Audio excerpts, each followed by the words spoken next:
Hello students, welcome to my channel NCERT expert. आज हम करेंगे क्लास 8th मैथ से just for fun. First question लेंगे, more about Pythagorean triplets. We have seen one way of writing Pythagorean triplets. हमने एक Pythagorean triplets को लिखने का एक मेथड देखा है एज 2m m² - 1 और m² + 1। यहाँ पर एक एग्ज़ाम्पल दिया हुआ है। अगर हम m की वैल्यू 2 ले लेते हैं और n की वैल्यू लेते हैं अगर हम m, तो a कैसे निकलेगा? m² - n²। ये हो जाएगा m² 4, 2 2 ज़ा 4, 1 का स्क्वायर होगा 1, तो ये आ जाएगा 3, 4 - 1 3। b की वैल्यू होती है 2mn, m और n को 2 से मल्टीप्लाई करना है, 2 × 2 × 1, ये हो जाएगी 4। और c की वैल्यू होती है m² + n²। m का स्क्वायर हो जाएगा 2 का स्क्वायर प्लस n का स्क्वायर 1 का square, 5 is a Pythagorean triplet. हम एक और एग्जांपल ले लेते हैं। 4m = 3, n = 2। अब हम m और n की वैल्यूज़ को यहाँ पर रख कर देखेंगे। m² - n², 3 का स्क्वायर माइनस 2 का स्क्वायर, 9 - 4 5। b की वैल्यू निकालेंगे 2mn, 2 × 3 × 2, 2 3 ज़ा 6, 6 × 2 12। अब हम निकालेंगे c की वैल्यू m² + n², 3 का स्क्वायर प्लस 2 का square, 9 + 4 13, which is again a Pythagorean triplet.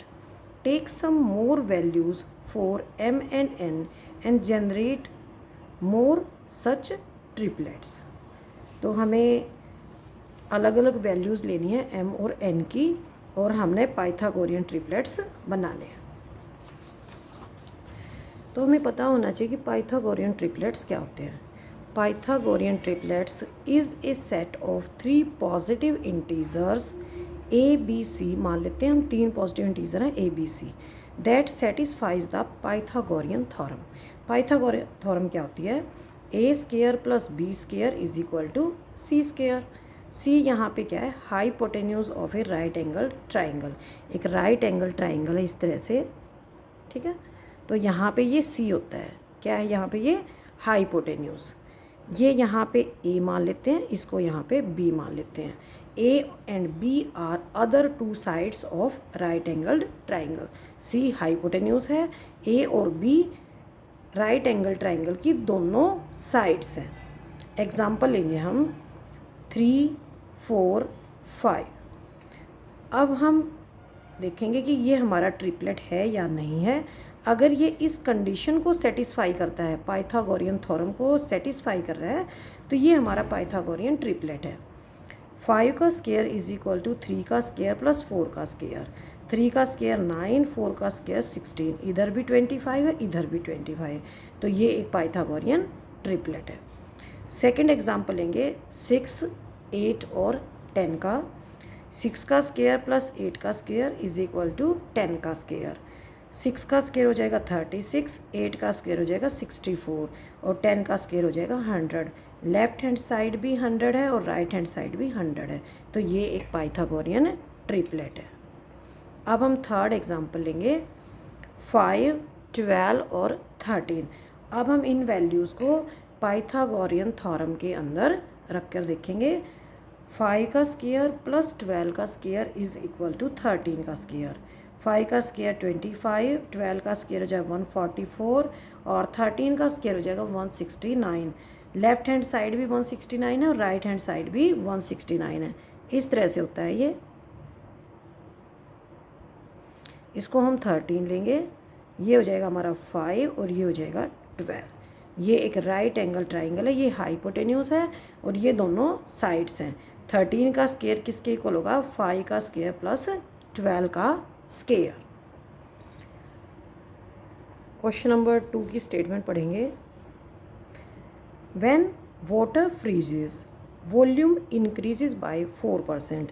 जब पानी जम जाता है तो उसका वॉल्यूम बढ़ जाता है, 4% वॉल्यूम बढ़ता है। What volume of water is required to make 221 centimetre cube of ice. तो हमें कितना वॉल्यूम चाहिएगा पानी का अगर हमें आइस बनानी है 221 सेंटीमीटर क्यूब। इसमें हमने लेट करके क्वेश्चन करना है। ये लेट वॉल्यूम ऑफ वाटर, अगर शुरू में वॉल्यूम कितना है 100 सेंटीमीटर क्यूब है, after freezing volume increases by 4%। So new volume, जब वाटर फ्रीज हो जाता है, उसकी बर्फ़ जम जाती है तो उसका वॉल्यूम बढ़ जाता है 4%। तो नया वॉल्यूम कितना होगा 100 + 4%, ये हो जाएगा 104 centimetre cube. If after freezing volume is 104 centimetre cube then required water, हमें अगर आइस हमारे पास 104 सेंटीमीटर क्यूब है तो इसके लिए हमने वाटर कितना लिया था 100 सेंटीमीटर क्यूब लिया था। अगर 1 है तो 100/104। अगर फ्रीजिंग के बाद वॉल्यूम 221 सेंटीमीटर क्यूब है तो हमें वाटर चाहिएगा, required volume of water will be, required volume of water will be 100/104 into 221। 4 की टेबल में काट देंगे, ऊपर आएगा 25 और नीचे आएगा यहाँ पे। सबसे पहले हम इसको काटेंगे 13 की टेबल में काटेंगे, क्योंकि 13 की टेबल में 104 आता है।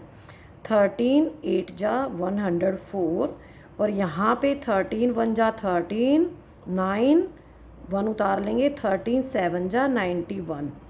अब हम 4 की टेबल में काटेंगे 8 को, 4 2 जा 8 और ऊपर आएगा 25।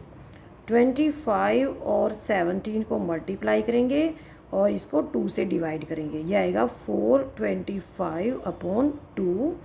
डिवाइड कर देंगे, 2 2 जा 4, 2 1 जा 2, 2 2 जा 4, 1 बच जाएगा, पॉइंट में आएगा, 2 5 जा 10 सेंटीमीटर क्यूब। हमें अगर आइस चाहिए 221 सेंटीमीटर क्यूब तो हमें इसके लिए वाटर कम चाहिएगा, इससे 212.5 सेंटीमीटर क्यूब। मिलते हैं नेक्स्ट वीडियो में। थैंक यू बच्चों।